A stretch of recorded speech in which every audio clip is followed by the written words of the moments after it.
Hi everyone, welcome to session 3 of spoken English. इस session में मैं आपको बताने वाली हूँ पार्ट ऑफ स्पीच के बारे में। जो भी हमारी बोलचाल की भाषा होती है, बोलचाल होती है, और जो भी हम इंग्लिश में बोलते हैं उसको हम लोगों ने पार्ट ऑफ स्पीच में डिवाइड करके रखा है। और हमारे पास यहाँ पे 9 पार्ट ऑफ स्पीच हैं। ठीक है, सो स्टार्ट करते हैं फर्स्ट से, विच इज़ नाउन। कोई भी नाम, कोई भी प्लेस या किसी भी चीज़ का नाम, इसे हम नाउन कहते हैं।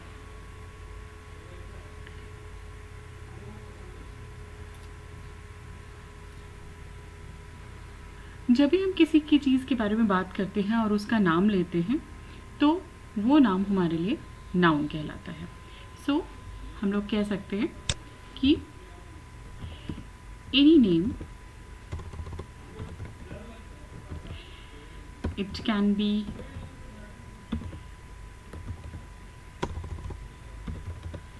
name of a person, place or thing, इसको हम लोग नाउन कहते हैं। दूसरा जो पार्ट ऑफ स्पीच होता है वो होता है प्रोनाउन। प्रोनाउन जो हम नाउन की जगह पे यूज़ करते हैं, जैसे कि ये, वो, इसका, मेरा, तुम्हारा, ये सारी चीज़ें जो हम नाउन की जगह पे यूज़ करते हैं उसको हम लोग प्रोनाउन के नाम से जानते हैं। सो नाउन, प्रोनाउन, विच रिप्लेस नाउन, जो नाउन को रिप्लेस करते हैं। जैसे कि अगर कोई एग्जाम्पल देखें तो मैंने किसी के बारे में बात करनी शुरू की उसका नाम लेके, जैसे कि रमेश। रमेश आ रहा है, यहाँ पे रमेश नाउन है।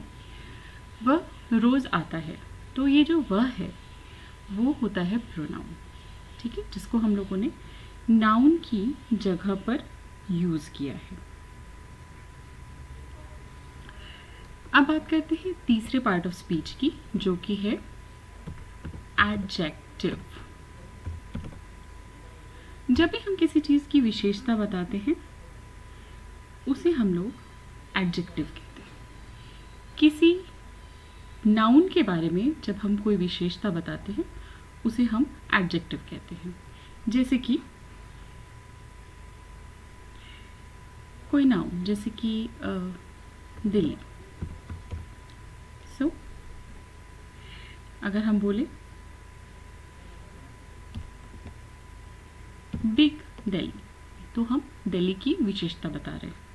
इसका मतलब है कि वो बिग यहाँ पे एडजेक्टिव है। ठीक है,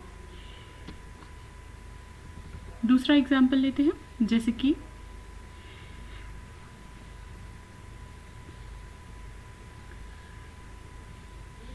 आई लाइक गुड फूड। तो यहाँ पे गुड जो है वो विशेषता बता रहा है फूड की, और इसलिए वो एडजेक्टिव है। जो एक नाउन को डिस्क्राइब करेगा उसे हम लोग एडजेक्टिव कहते हैं। विच डिस्क्राइब्स अ नाउन, किसी भी नाउन को जो डिस्क्राइब करेगा उसे हम एडजेक्टिव कहते हैं। बात करते हैं चौथे पार्ट ऑफ स्पीच की, जो कि है determiner. Noun, pronoun, adjective and determiner limits और डिटरमाइंस अ नाउन। जैसे कि जो नाउन को डिटरमाइन करता है, जैसे कि टू, जैसे कि डिटरमाइनर्स, जैसे कि टू हाउस, जैसे कि some papers and so on. तो determiners which limits or determines the noun, which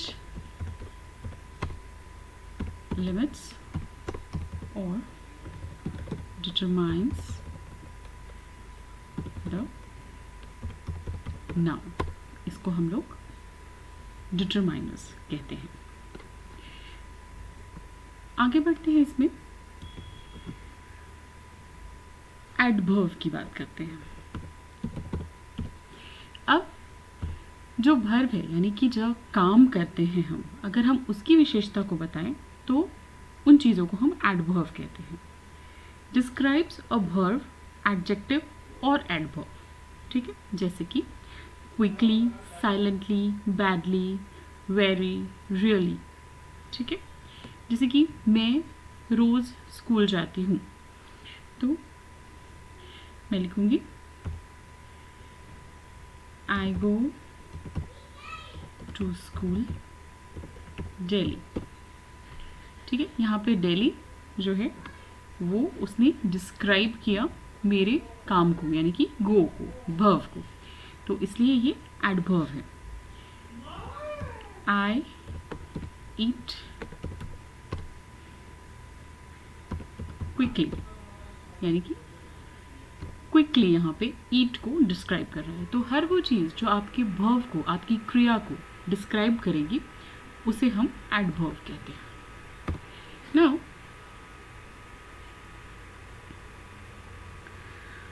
noun, pronoun, adjective, adverb and now verb.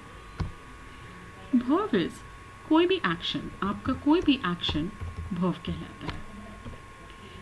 Action और स्टेट, ठीक है, आपकी कोई भी एक्शन, आपकी कोई भी क्रिया या परिस्थिति, स्टेट, स्थिति, वर्ब कहलाती है। जैसे कि walk, work, sing, do, cry, love, ये सारी चीज़ें वर्ब कहलाती हैं। तो हम ऐसा लिख सकते हैं कि एक्शन और state is known as verb.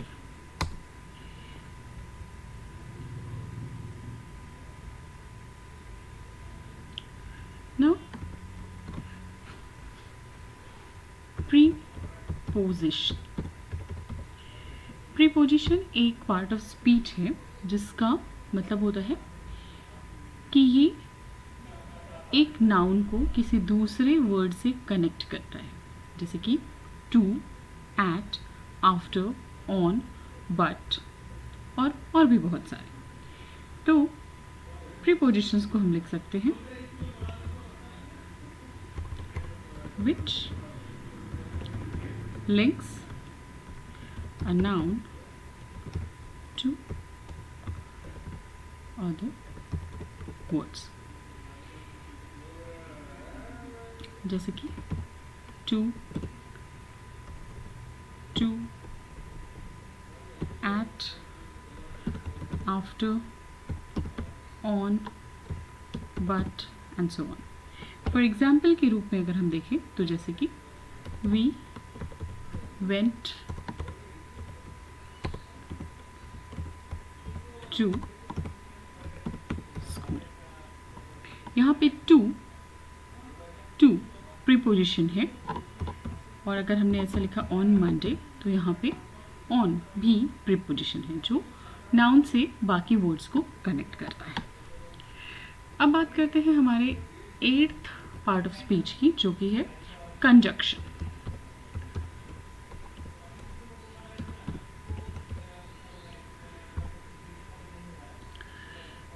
Joins clauses और सेंटेंसेस और वर्ड्स, जब कोई किसी सेंटेंस को कनेक्ट करता है या जब कोई किसी सेंटेंस को कनेक्ट करता है, क्लॉज को कनेक्ट करता है, वर्ड्स को कनेक्ट करता है, उसको हम कहते हैं कंजक्शन। जैसे कि and, but, when. I want this bag but I can not afford it. तो यहाँ ये जो बट है वो कंजक्शन का काम करता है। आप इसकी डिफिनीशन ऐसे लिख सकते हैं कि जॉइन क्लॉजेस और सेंटेंसेस और वर्ड्स। कौन कौन सी चीज़ें आएंगी इसके अंदर? एंड, but,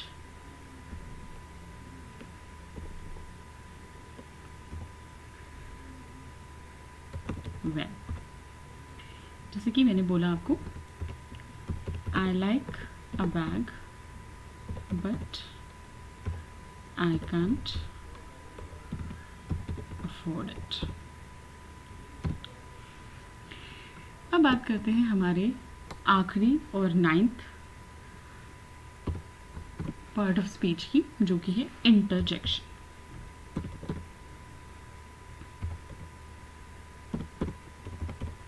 इंटरजेक्शन यानी कि कुछ short exclamation, sometimes inserted into a sentence.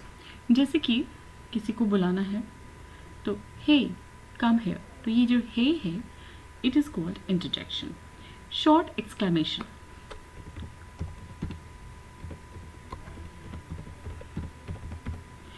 Now जैसे कि कभी कभी चोट लग जाती है तो हम बोलते हैं आउच, या फिर जब हम बहुत खुश होते हैं तो हम बोलते हैं ओ वाओ।